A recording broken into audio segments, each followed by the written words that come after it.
Good morning, everyone, and welcome. I call this meeting of the NCUA Board to order. I want to note for the record that due to the COVID-19 pandemic, today's meeting is open to the public through a live webcast only. The public may access this meeting by visiting the agency's homepage at www.ncua.gov and clicking on the provided webcast link.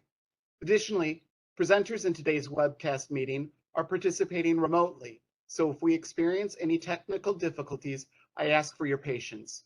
If you would like to view the closed captioning of this meeting, please click on the CC icon located in the lower left corner of the WebEx window. You may also change the layout to one of your choosing by clicking on the layout option in the top right side of the screen. Our recommended viewing option for this meeting is the stack view. Before we start our agenda, I would also like for us to engage in a moment of silence. Many of us are shocked and grieving after this week's horrific shooting at an elementary school in Texas. This news came on the heels of a mass murder at a church in California, and before that, racially motivated killings at a grocery store in upstate New York. Simply put, these are senseless acts of violence. Children should be learning in school. Churchgoers should find peace in their religious sanctuaries, and we all should feel safe going to our neighborhood grocery store. So let us please bow our heads in remembrance of those lives who we lost.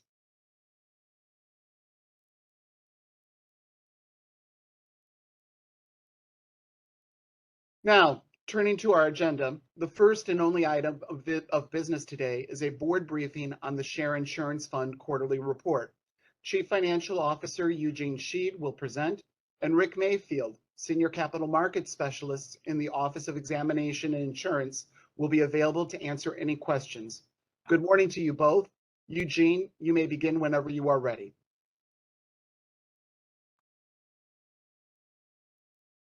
Good morning, Chairman Harper, Vice Chairman Hauptman, and Board Member Hood. This is Eugene Sheed, and I am here to present the 2022 first quarter statistics for the Share Insurance Fund. Before I begin with my presentation, I want to mention that the National Credit Union Administration's 2021 annual report was recognized this month by the Association of Government Accountants with their Certificate of Excellence in Accountability Reporting for the fourth year in a row. We strive for this recognition each year, which is based on a peer review from individuals outside of the NCUA, as a means by which to evaluate the quality of our financial and performance reporting. Many staff from across the agency contribute to this reporting, and I thank them for their dedication, their hard work, and this positive result. Slide 2, please. This table shows the fund's revenues and expenses for the first quarter of 2022. For the quarter ended March 31, the fund recorded a net income of $54.4 million. Total income of $61.8 million primarily consists of investment income from Treasury securities of $61.7 million. Operating expenses were $49.1 million for the quarter. The provision for insurance loss reserve expense increased by $3.6 million during the quarter. I will discuss that entry further on slide 5. The AME loss reduction for natural person credit unions and corporate credit unions decreased by $2.5 million and $42.8 million respectively, due to favorable changes in estimated future cash flows of assets held by certain asset management estates. Slide 3. This table shows the Share Insurance Fund's balance sheet as of March 31 compared to the previous quarter ending December 31, 2021. Total assets are valued at $20.6 billion, of which 96% are funds held with the U.S. Treasury and cash overnight investments and long-term Treasury notes. Total assets decreased by $132.4 million, primarily due to net unrealized losses in Treasury investment, offset by capital deposits invoiced during the first quarter. The net receivable from the asset management estates is $149.6 million. The receivable from Natural Person Credit Union Asset Management Estates increased by $0.4 million from the last quarter due to the increase in AME receipts and recoveries and the future cash we expect to collect, offset by AME claim payments. The receivable from the Corporate Credit Union Asset Management Estates decreased by $73.8 million, primarily due to cash collections, partially offset by claim payments and an increase in future cash we expect to collect. Accrued interest and other assets are $120.9 million, which increased to 9% from last quarter, mainly due to an increase in Treasury interest receivable payments and prepayments to the operating fund. Total liabilities are $190.9 million, or 1% of total assets. Accounts payable and other liabilities are $24.6 million and primarily consist of credit union refunds on capital deposits of $19.8 million. The fund's net position is comprised of cumulative results of operations and capital deposits, which represent the total balance of all federally insured credit unions' 1% capital deposit. Cumulative results of operation decreased by $726.5 million during the quarter due to unrealized losses on investments of $780.9 million, which were offset by $54.4 million in net income for the quarter. Net capital deposit activity increased by $745.6 million during this year. Slide 4. I have added an additional slide to this quarter's presentation to discuss the impact that unrealized gains and losses have on the fund. The investment portfolio is valued based on the market, as reflected in the financial statements in my quarterly presentations to the board. However, it is the NCUA's general practice to hold investments to maturity, which is consistent with Treasury guidance, rather than to sell at a gain or a loss. Unrealized gains and unrealized losses do not impact the retained earnings in the calculation of the equity ratio. The equity ratio did not increase in March 2020 when the portfolio had a sizable unrealized gain due to falling interest rates, and the equity ratio has not decreased based on unrealized losses stemming from the recent increasing rate environment. The financial statements report the unrealized gains and losses when they do exist. A loss would only be realized if the fund faced an extreme liquidity event that necessitated a sale at loss. Our investment strategy staggers investment maturities to guard against such a risk, and the fund also has borrowing authority from the Treasury and the CLF to reduce such a risk. Slide 5. The SIF records an insurance program liability comprised of general and specific reserves to cover losses resulting from insured credit union failures. Each quarter, the NCUA assesses the reserve need for credit union failures to make a reasonable estimate of losses. During the first quarter, the reserve expense increased by $3.6 million, primarily due to increase in the general reserves. The reserves totaled $166.3 million at quarter end, which consisted of $7.5 million for specific reserves and $158.8 million for general reserves. Slide 6. Through the first quarter of 2022, 2 credit union failures incurred losses to the fund. One was an involuntary liquidation with a purchase and assumption agreement, and one was an assisted merger. The cost of the failures for 2022 through the first quarter was $0.2 million. Fraud was a contributing factor in both of these failures. Slide 7.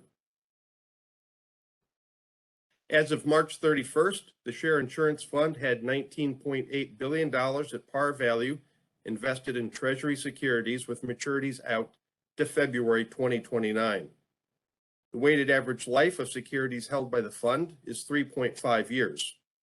The weighted average yield of securities held by the fund increased 1 basis point from the last quarter to 1.22%. The lower bar chart shows the cumulative picture of how much of the portfolio will mature over time. About 72% of the portfolio will mature over the next 5 years.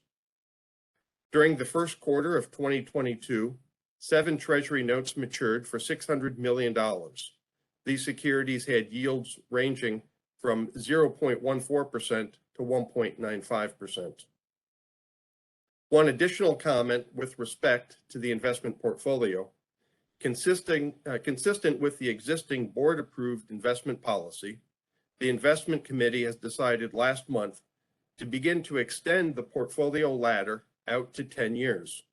This is not reflected in today's quarter one presentation because the decision to do so in the effect does not show up until quarter two, which will be evident in my quarter two presentation, as well as our monthly reporting that we post on the website going forward. Slide 8.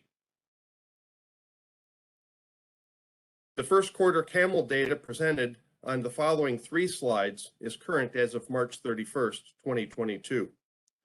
On October 21st, 2021, the NCUA board approved a final rule to add the sensitivity to market risk component to the existing CAMEL rating system, thus updating the rating system from CAMEL to CAMELS with an S. This change was effective as of April 1st, 2022. Data prior to that date will not include the sensitivity to market risk component. Beginning with my second quarter report, we will start incorporating the revised CAMELS with an S data. This slide shows the distribution of insured shares by CAMEL codes from 2017 through the first quarter of 2022. The area graph at the upper portion of the slide, the red portion of that graph, is the percentage of total credit union insured shares that are in credit unions CAMEL coded as 4 or 5. The green represents the percentage of assets that is in CAMEL code 3, and the blue represents the percentage of credit union insured shares that are CAMEL coded 1 or 2. The chart underneath the area graph shows the total number of credit unions by their respective CAMEL codes. During the quarter, insured shares at credit unions with CAMEL code 1 or 2, at CAMEL code 1 or 2 credit unions and CAMEL coded 3 increased. The percentage of insured shares at CAMEL code 4 and 5 credit unions decreased during the quarter. As depicted on the bottom of the chart, the number of credit unions as of March 31st, 2022 was 4,913.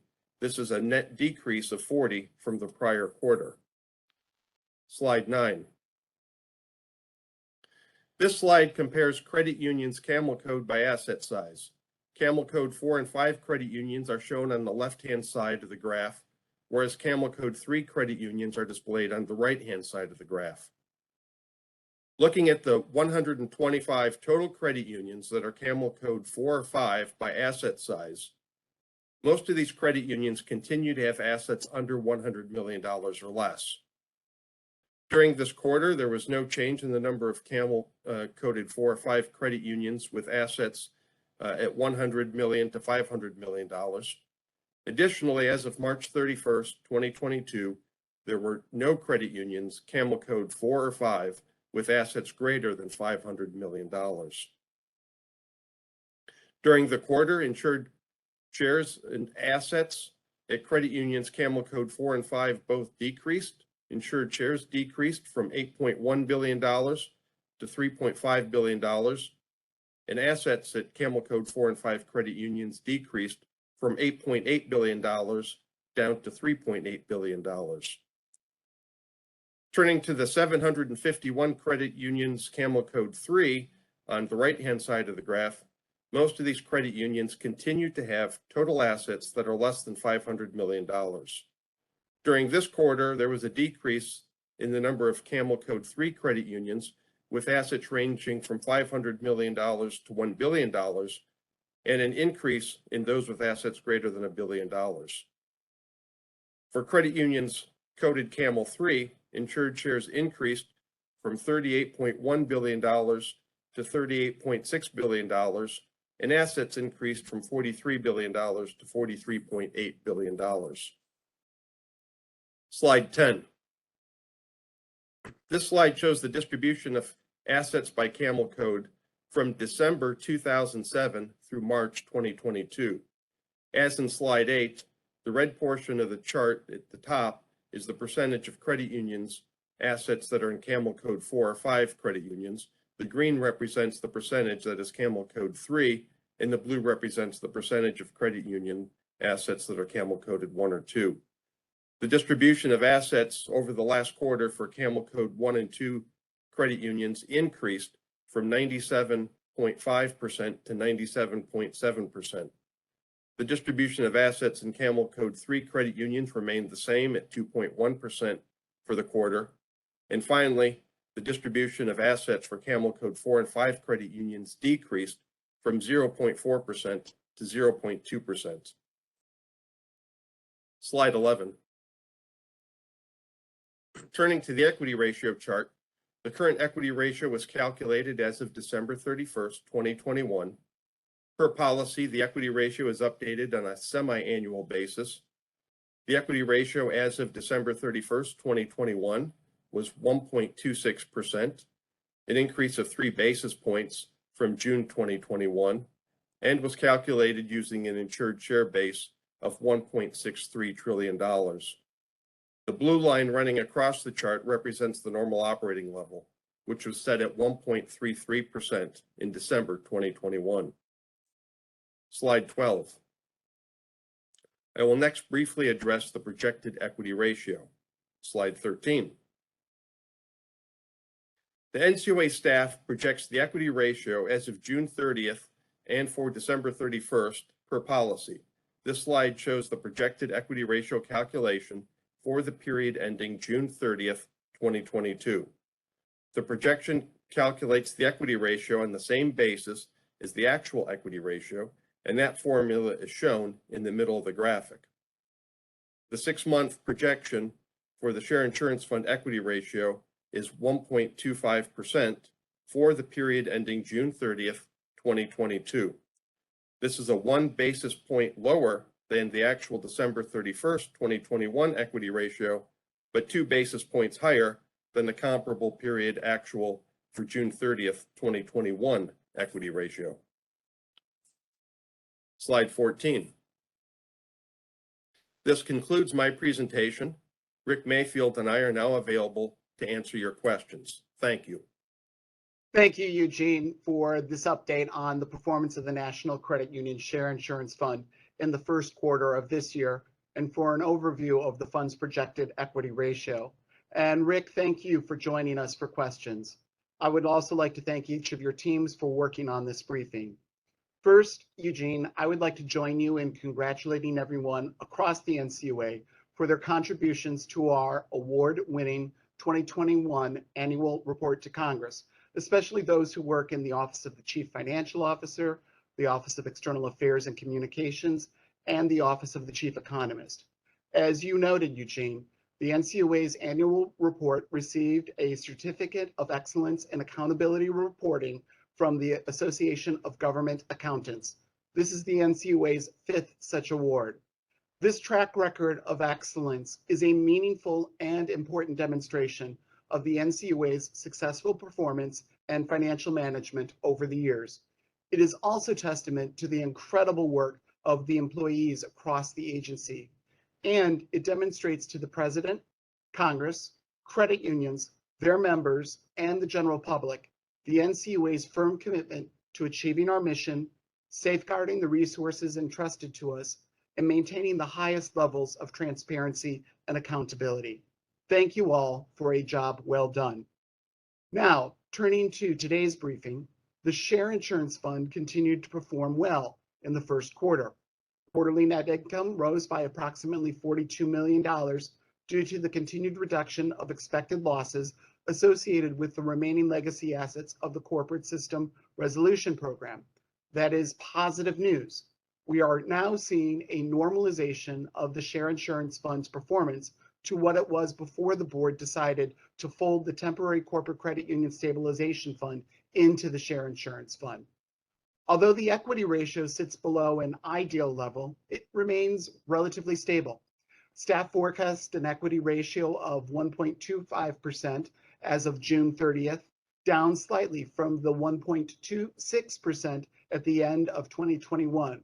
This estimate places the equity ratio between the fund's statutory minimum of 1.2% and the board-approved normal operating level of 1.3%. Nevertheless, we continue to see a slow, steady decline of the equity ratio due to continued elevated share insurance growth and low interest rates, at least from a historical perspective. As such, the NCUA board must continue to monitor the share insurance fund's performance and remain ready to act. Such monitoring includes assessing the effects of the changing interest rate environment on the fund's portfolio. We already see the effects of rising interest rates on the fund's balance as we recorded unrealized losses in the first quarter. However, as noted earlier, the share insurance fund's investment portfolio is valued based on the market, even though the NCUA's practice is to hold investments to maturity. The changes in the value of these assets were expected. That is because as interest rates go up, the value of these bonds go down. I learned that in my Finance 301 class back in college.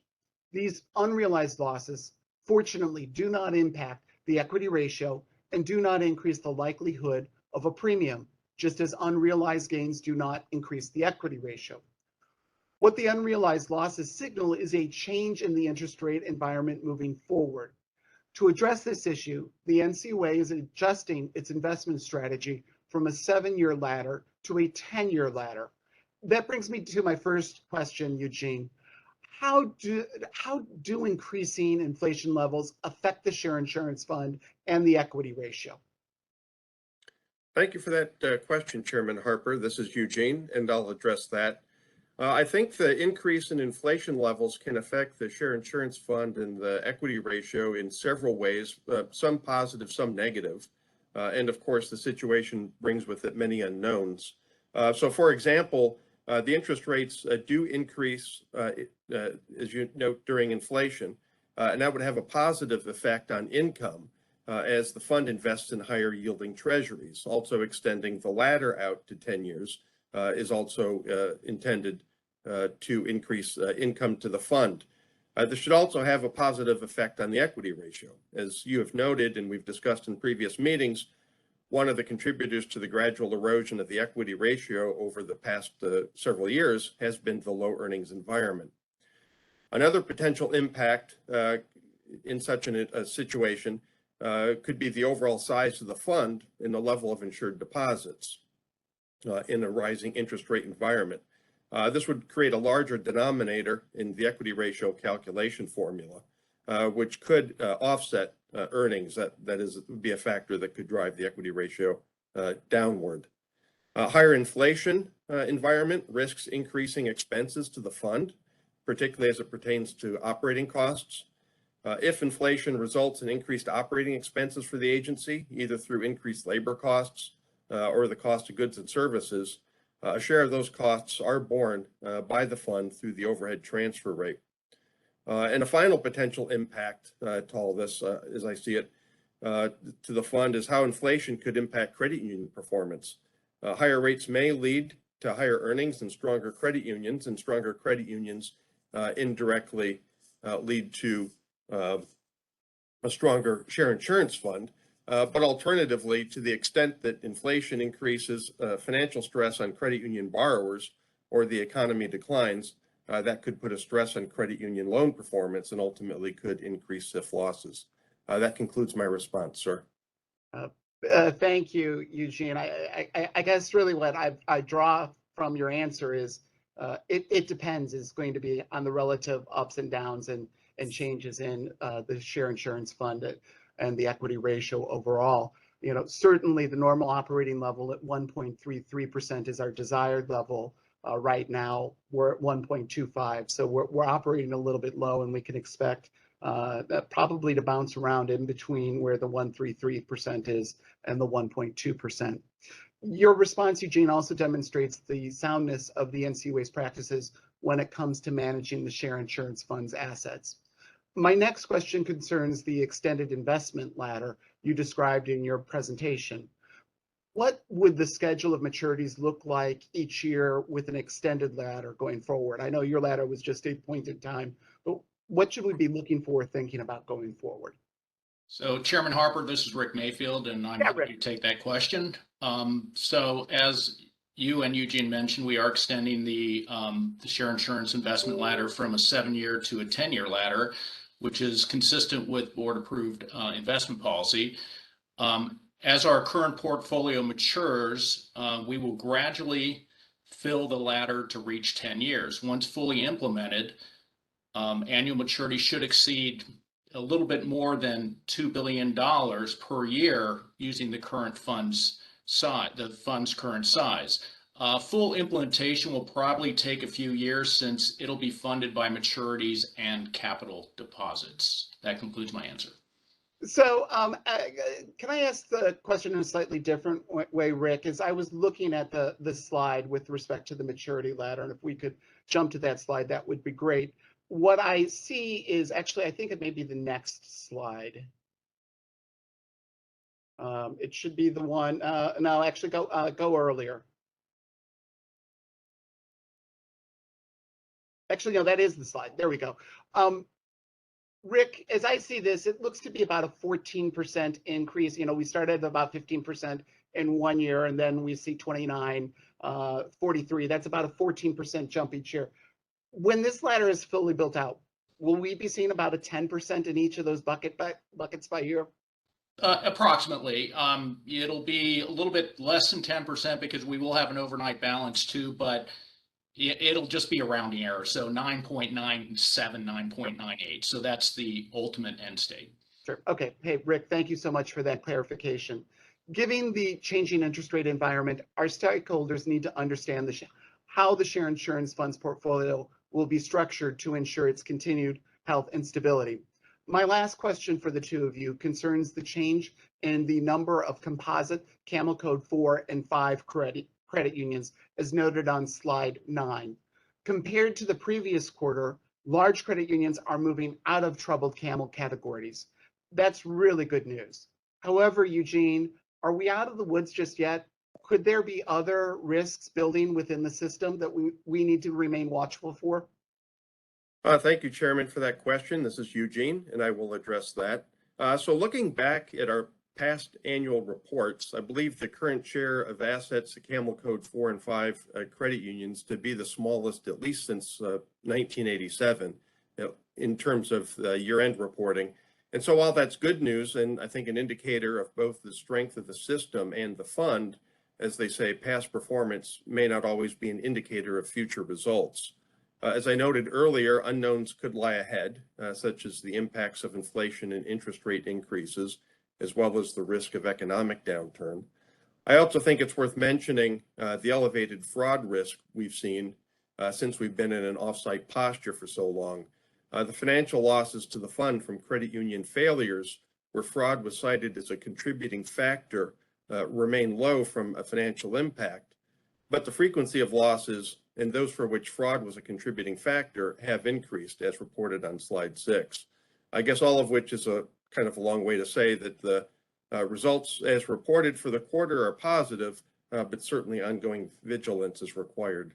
That concludes my response. Sure, and I really appreciate the focus on the fraud. Certainly, as we've been on this remote posture and conducting exams, while we're checking internal controls and while we've caught some of these frauds, we may be expecting others to develop in the longer term.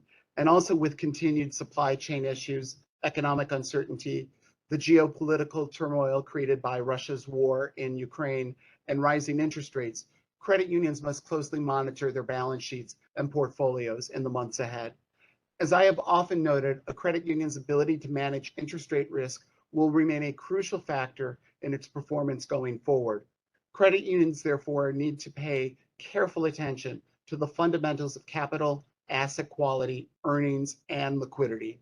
Now is the right time for credit unions to review their policy limits and potential exposures.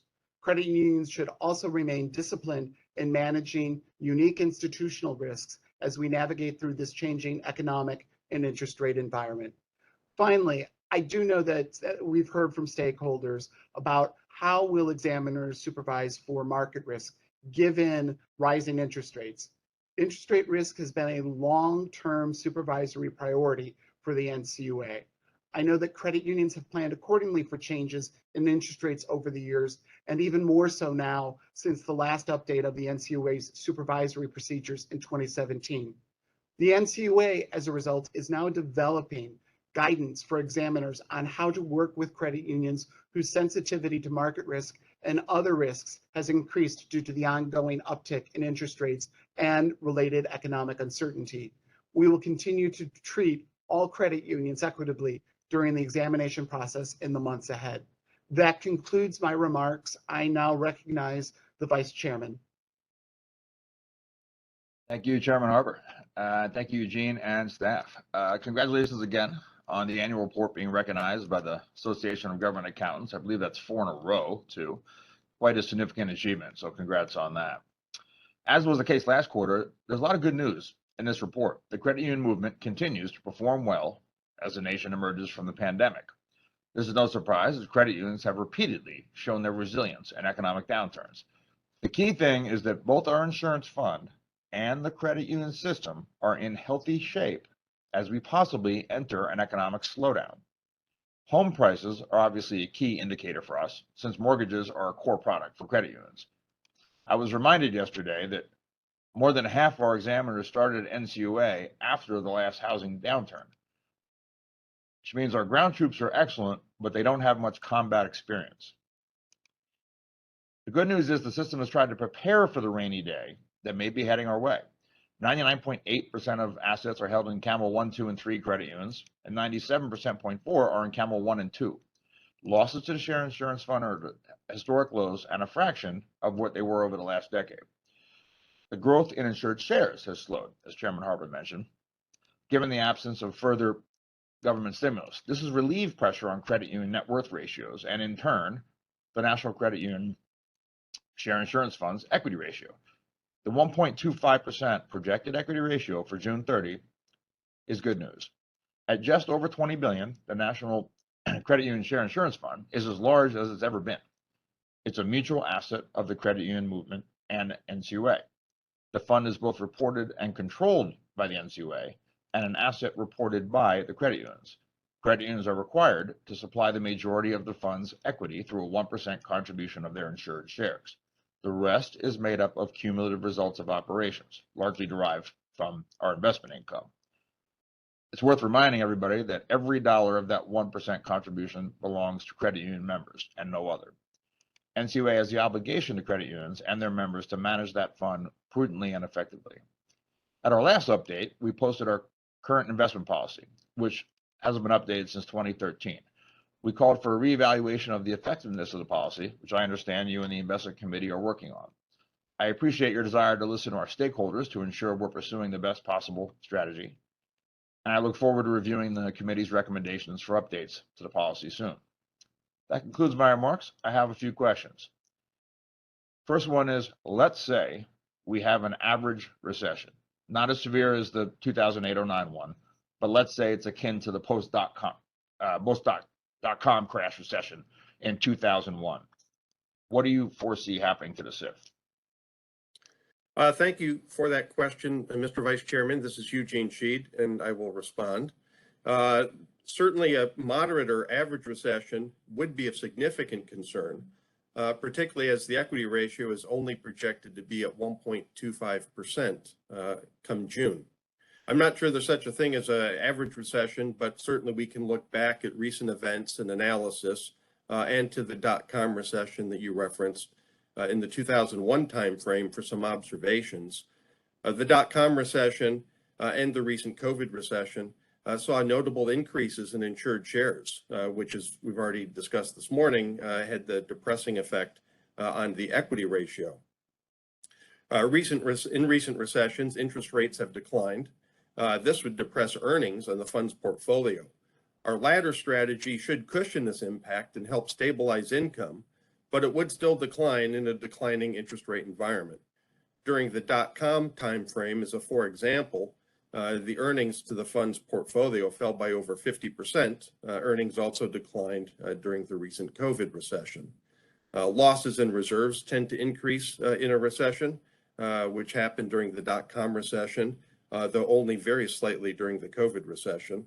And getting more quantitatively for a moment, the COVID recession, or during the COVID recession, the equity ratio at one point had declined by 13 basis points. If you benchmarked the Q4 2019 pre-COVID equity ratio to the Q2 2020 equity ratio, it was a 13 basis point decline. And it has slightly rebounded since to a drop of 9 basis points from the pre-COVID level. The assessment presented by NCOA staff at the December board meeting in the discussion on the normal operating level modeled a moderate recession, which estimated a potential 13 basis point decline to the equity ratio. A recession that resulted in a 13 basis point decline to the current June 30th forecasted equity ratio would obviously take that equity ratio well below 1.20. The historic drop in the equity ratio often lags, as you know, recession's impact as the impact works its way through the system. While the drop in the equity ratio during the dot-com period was 5 basis points, it is important to note that interest rates and thus the fund's income were much higher entering that recession, which helped to offset the loss in reserve needs. That concludes my response, sir. Appreciate that. Very thorough. And as an insurer, we're here. We have to talk about the bad times. The whole point of insurance is it's not when everything goes well, it's when it doesn't. And just to put this one on record, on slide 4, you talked about the unrealized losses in our portfolio. Obviously, sometimes we have unrealized gains. Can you just review why we aren't required to recognize those losses? Sure. This is Eugene again, and I will address that question. So we should not need to recognize the losses because by our practice, we hold our investments to maturity. Part of our investment strategy, again, is to have a steady flow of maturities calibrated to be able to meet a year of relatively high losses based on historical experience, which should generally preclude us from any need to sell prior to maturity and thus having to realize a loss. That completes my response. Sounds good. And last thing on the investment policy, when do you think we'll be able to review some recommendations for an updated investment policy? Sure, this is Eugene, and again, I'll take that question. So we still have some homework and some outreach to do, as you had noted, before we re-engage with board offices and further discussions. Much of the policy, as you know, is shaped by statute and Treasury regulations, so I don't want to oversell what we might be able to change. Yep. We've discussed changes regarding the membership of the investment committee and also aspects of our public reporting to be more transparent. Should our work result in recommendations and the interest of the board to modify the policy, my thought was that it would be in the later part of the year, probably Q4, when we would present a final recommendation to the board for consideration. That concludes my response. Sounds good. And I can say, as somebody who worked in fixed income markets for years, there is no free lunch. We can get more income by taking more risk and in no other fashion. And you and I have talked about this before, but one can critique our investment strategy and say it's not perfect. It's probably not perfect. You're reviewing it now. I think we agree that someone can suggest that we have a different ladder, as you mentioned, we can take on more duration, et cetera. Those are all fair. But one thing I think we don't want to pursue is trying to time the market. I don't think market timing is a winning strategy. Anyone who criticizes us and says we should have timed the market, I really want to see their portfolio. So Eugene, could you just say, do you agree, generally speaking, that you agree with me and think we should stay with this philosophy, which is there's more money lost by trying to time the market than is gained? I certainly agree with the latter strategy and not trying to time the market. That concludes my remarks. Back to Chairman Harper. I will add my voice to market timing. Mr. Vice Chairman, it's certainly not something that most can do well. And if they do it well, it's only for a short period of time. It's not over the long term. Board Member Hood, you are now recognized. Great. Thank you, Mr. Chairman. And before I begin, I want to certainly applaud our colleagues for their award-winning NCUA annual report, as evidenced by the Award of Excellence for now 5 years. So hats off to everyone who contributed to its success. Eugene, I want to thank you for your presentation this morning. And Rick, we're delighted that you can join us as well. While today's briefing is very positive and upbeat for the state of the Share Insurance Fund, and while I'm quite impressed with the solid footing that the credit union system finds itself in today, I must say that we need to face the fact that we find ourselves in an extraordinarily difficult time. In fact, I want to go down the list. We're in year 3 of a global pandemic that continues to be a concern, even though the emergency thankfully appears to have subsided. We have the geopolitical conflict in Ukraine that has had both direct and indirect effects on almost every aspect of the larger global economy, including energy flows, agriculture, the food supply, and trade. We have serious supply chain disruptions that are affecting producers and consumers around the globe, with new lockdowns in China only adding to the pain. We have serious inflation challenges here in the United States as well as in other countries, with rising prices for food, gasoline, and other staples, which are affecting both credit unions' operations and their member owners. We face a significant risk of an economic slowdown. I'll note that the International Monetary Fund has already downgraded their global growth projections for this year. That's only, everyone, looking at some of the top line concerns we're all seeing. If I wanted to keep going, I would add to the list environmental concerns, rising debt levels in the US and elsewhere, the ever-present and growing risk of cyber attacks, and so on. And I recognize that I've just rattled off a rather foreboding outlook, and it's certainly not my intention to dwell on the negative, but I do think we need to have a frank accounting of the headwinds we face in our industry and in our world. But let's be honest. While we might like to think there's some mythical time of peace and stability, it never really has been that way. It certainly may seem like the challenges are more plentiful today because they in fact are. But the reality is that adversity, instability, and risk are constant factors in our world. But one constant that I'm most proud of is the resilience of the human spirit. And that spirit of people helping people is the foundation upon which America's credit union system rests. Through times of conflict and times of relative calm, through economic booms and busts, through societal and technological change, credit unions have carried on that tradition in serving their member owners and local communities. They have kept the promise of people helping people, and they continue to demonstrate that quote that I remember seeing when I first visited the Credit Union Museum in New Hampshire, not for profit, not for charity, but for service. And that all stems from resilience. If we think about resilience and what it means for credit unions, it comes back to focusing on credit unions' mission, which is providing the highest level of service, again, to member owners and local communities. Credit unions are purpose-driven organizations, and I would argue, having worked with many large Wall Street entities, I would argue that credit unions have a stronger sense of purpose than most other financial institutions, with a strong sense of history, purpose, and service. Now, to focus on the board updates we've had before us today. I repeated this statement at the recent quarterly meetings, and I'll do so again today. The 1% capital deposits, which comprise most of the Share Insurance Fund, is also an asset of the credit union. I think the Vice Chairman noted this as well, and I just think we should never forget this. Eugene, at a previous board update on the status of the Share Insurance Fund, we discussed the outside accounting firm we hired to look at the true-up issue and how this impacts the equity ratio. For the record, at one of the last Share Insurance board updates, we discussed the true-up memo by the outside accounting firm as it states that the timeliness and accuracy of the data is required in the Federal Credit Union Act. So this provision in the law, and I quote, may provide some latitude from a strict interpretation that the equity ratio must be calculated based on the financial statements amounts, particularly given the knowledge of the timing effect on the calculation of the equity ratio.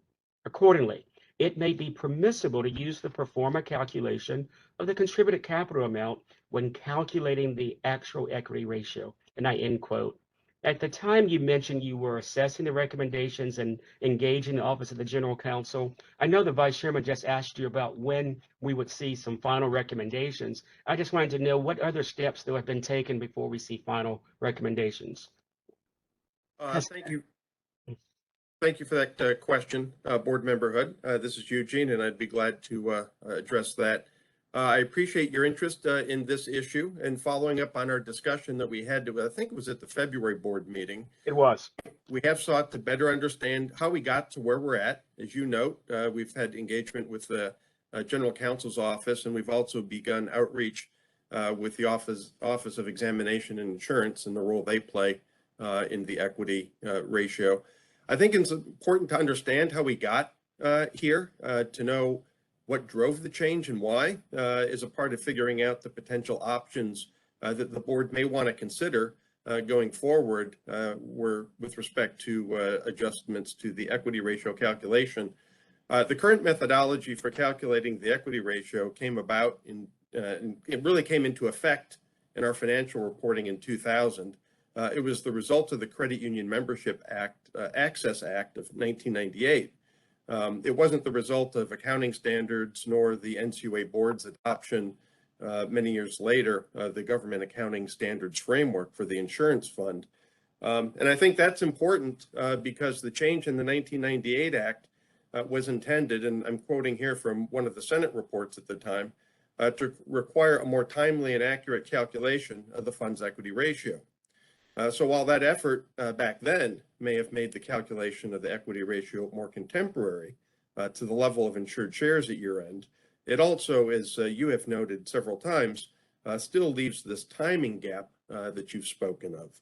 Mhm. We are reviewing and doing the due diligence over alternative approaches, including that pro forma idea that you've mentioned, and in order to have a complete picture of the relative costs and benefits, the level of effort, and again, to understand any potential hidden implications of any alternatives, because I'm not sure back then that they realized that the change was going to lead to the timing gap that we have today. I would look forward to updating you on these findings over the summer. Thank you. That completes my response. Thank you, Eugene, and I look forward to hearing more about this as its whole situation evolves. With that being said, I would be remiss if I didn't thank you for the greater transparency that we're seeing in today's presentation. You not only did you distribute or illustrate the formula, the calculation, but you also gave us a forward-looking projection. I don't think we've ever done that to date. Is that the case? So we did start doing that last year as a result of board interactions. So it is a relatively new thing that we're doing in order to be, as you say, more transparent and forward-looking. Well, thank you for that. I just want to call that out because I do know that that's some of the things that our stakeholders often ask about is greater transparency, and we're giving them just that. During the presentation today, I noticed that both credit union failures up to this point in 2022 were not really due to operational issues, mismanagement issues, but primarily fraud. How should we learn from this as we continually seek to enhance our examinations and insurance program? Sure, Board Member Hood, this is Eugene, and I'll address that. When there is a failure, whether fraud contributes to it or not, depending on the size of the loss or at the regional director's discretion, NCUA policy and the Federal Credit Union Act, 12 U.S.C. 1790, require postmortems or material loss reviews. In part, these reviews assess the strengths and weaknesses of the NCUA's various supervision and risk management policies and programs, as well as develop recommendations to improve the NCUA's programs and training. As far as fraud loss, we generally examine frauds to determine what occurred and to make appropriate supervision changes as necessary to better identify and mitigate future fraud losses. That concludes my response. Great, thank you, Eugene. And I just have a few quick other questions. On slide 3, if we could go there, please. I see the fund balance for Treasury and investments is down. What were some of the main contributing reasons for the decrease, please? So such a decline can occur for a variety of reasons. However, as it specifically pertains to the Q1 2022 report that's before us today, the $646.9 million decline from Q4 2021 was primarily due to the additional unrealized investment losses. As I mentioned, while we wouldn't ordinarily see or have to realize those losses except in extreme circumstance, we do report our financial statements with market values. That concludes my response. Great, thank you, Eugene. And then the reasons then for the decline between February and March? Again, it would be the same effect. Okay, got it. We're projecting the retained earnings about 4.7 billion on 6/30/2022. What were the actual retained earnings at the year end 2021? And if we are projecting lower retained earnings at June than a year end 2022, what drove this loss in retained earnings? I know we made money the first 3 months, according to today's presentation, of $54 million. So are we projecting a loss? So thank you for that question, Board Member Hood, and the opportunity to clarify kind of what you're seeing in terms of the projection versus what we've experienced so far to date. So to start to answer some of the questions you just asked, the retained earnings at the end of 2021 were 4.8, let me give you the exact number, $4,805,000,000. And the projection for June 30th is 4,791,000,000. The method, I think more to your question, so you do see a decline in the projection. The method for projecting the retained earnings factors in projected investment income less operating expenses and any projected insurance losses. And here's kind of, I think, the important point. The projected insurance losses are based on the 5-year average loss rate that excludes certain outlier events, such as Melrose and Lomto. The insurance loss estimate projects that the NCUA would experience insurance losses. However, in recent years, and as you note, as we've seen evidence through the first quarter, those materials, fortunately, don't always materialize. If the insurance losses are less than what is projected, then the actual retained earnings will be higher when compared to the projection for June 30th, 2022. That concludes my response, sir. Great, thank you, Eugene. I just have one final question. What is the annual rate of share growth when projecting 6/30 this year in insured shares? So June 30th, that is. Sure. The projection model, which is a product of the Office of the Chief Economist, estimated annual insured share growth of about 7% between Q2 of last year and Q2 of this year. In the first half of this year, between 2021 Q4 and 2022 Q4, the projected estimate is about 4.3% growth. The statistical model employed by the Chief Economist's Office uses a number of variables to produce the estimate, including nominal income growth, treasury rates, rates of unemployment, and seasonal factors. That concludes my response. Great, thank you, Eugene, and also Rick for joining us today. And I just want to thank you all for your hard work and diligence. And also, I'd like to say special thanks to Andy for the work he does as our Chief Economist. Thank you, Board Member Hood, for those observations. Before we close the meeting, I know that all board offices would like to discuss yesterday's letter to credit unions, clarifying certain expectations for credit unions contemplating the use of new or emerging distributed ledger technologies, or DLT for short. A core component of my regulatory philosophy is innovation. That principle applies to both the NCUA and to credit unions. This letter to credit unions is one way that the NCUA is innovating so that credit unions themselves may, in turn, continue to innovate. DLT use by credit unions is not prohibited if it is deployed for permissible activities and in compliance with all applicable laws and regulations, including applicable state laws or state supervisory authority requirements. And together, all of these laws really are dealing with safety and soundness, consumer financial and investor protection, and BSA compliance.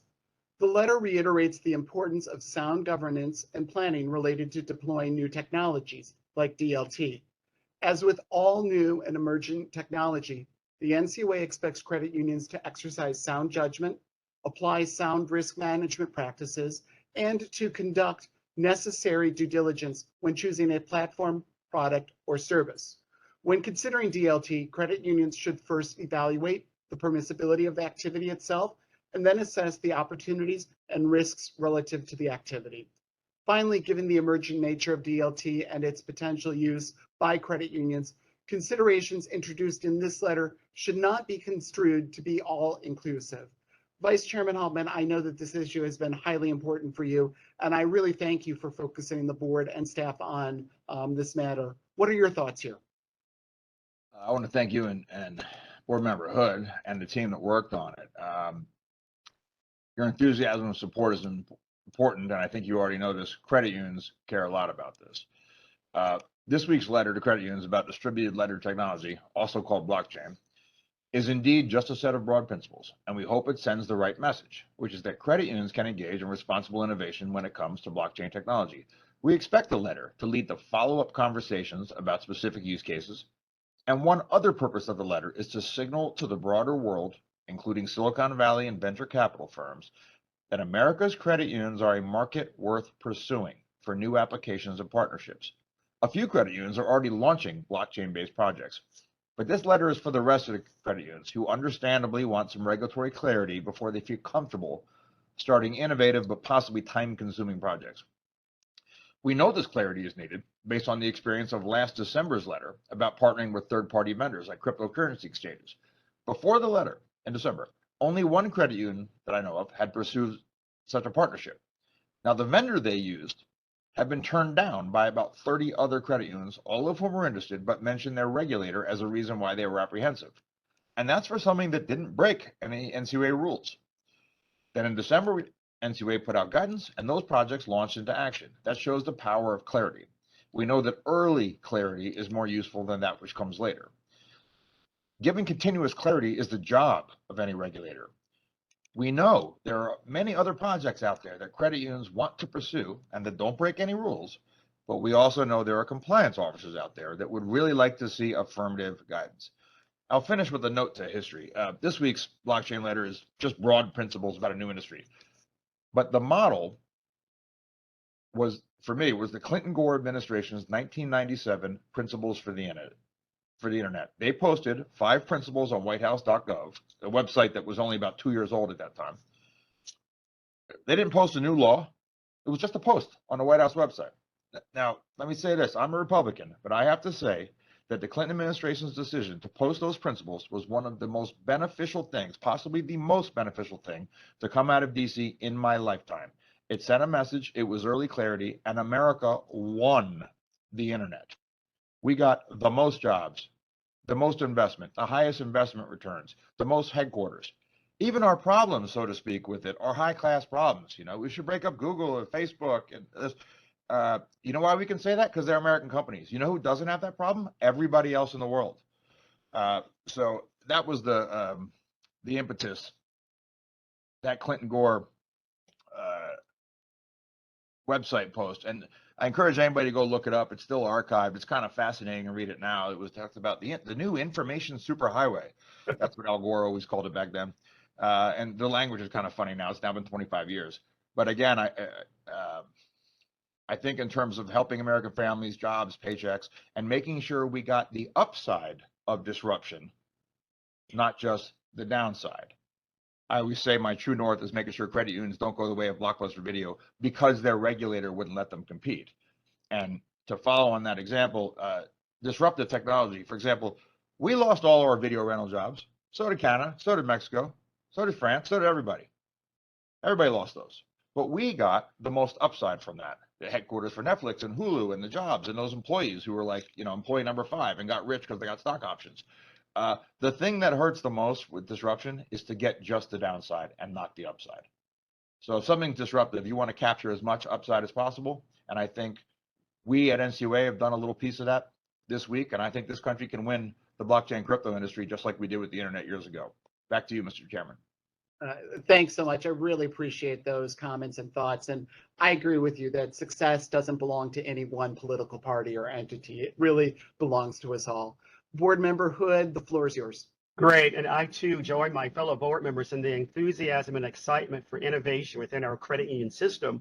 From the moment I came here in April of 2019, I've thought diligently about how do we bring fintech to our credit unions so that they can have scale and flexibility in serving nearly now the third of American households that have credit union accounts. Nowhere has this been more apparent than the two recent letters that you all have seen come from our agency, both with the digital assets piece from last year and then yesterday's letter around distributed ledger technology.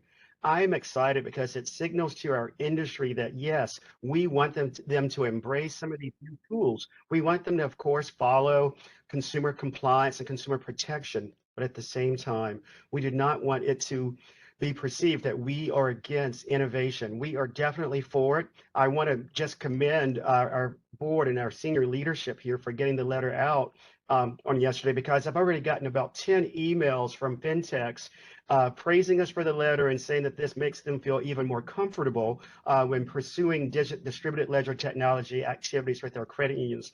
And things that they're hoping to do by way of use cases, you all, around payments and remittances, it's going to really facilitate greater domestic and retail payments, domestic wholesale and security settlements, cross-border payments, and also it's going to help with a lot of our lending activities around credit prediction and credit scoring, loan syndication, underwriting and disbursements, and asset collateralizations, which we do collateralize a lot of our loans in our system. So you all, the use cases are too profound to ignore. And again, I think our letter is a step in the right direction. I would, though, like to just remind the industry that we are creating an Office of Innovation and Access. That was something that I wanted to do from my first day back, and I want to thank my fellow board members here with us today for allowing that to come closer to fruition, as evidenced by the fact that we are advertising for our new Director of Innovation and Access. And I think that once we get a good person in that seat, perhaps we can do rulemakings and things of that nature regarding fintech. I'd like to do regulatory sandboxes and shark tanks and all the other things that show that today's credit union system is moving forward, and we're going to give them the 21st century tools that they need to compete in today's dynamic marketplace. So glad the letter is out there, but I do look forward to perhaps a fintech rulemaking coming sooner than later. But for right now, it's a step in the right direction, and thank you all. And thank you so much, Board Member Hood. You know, it's a paraphrase an old tagline for Oldsmobile. This is not your father's credit union system. This is something very different. Thank you, everyone. That is the end of our agenda today. I encourage everyone to be safe and to be well and to be kind this Memorial Day weekend and throughout the summer. There being no further business, we are hereby adjourned.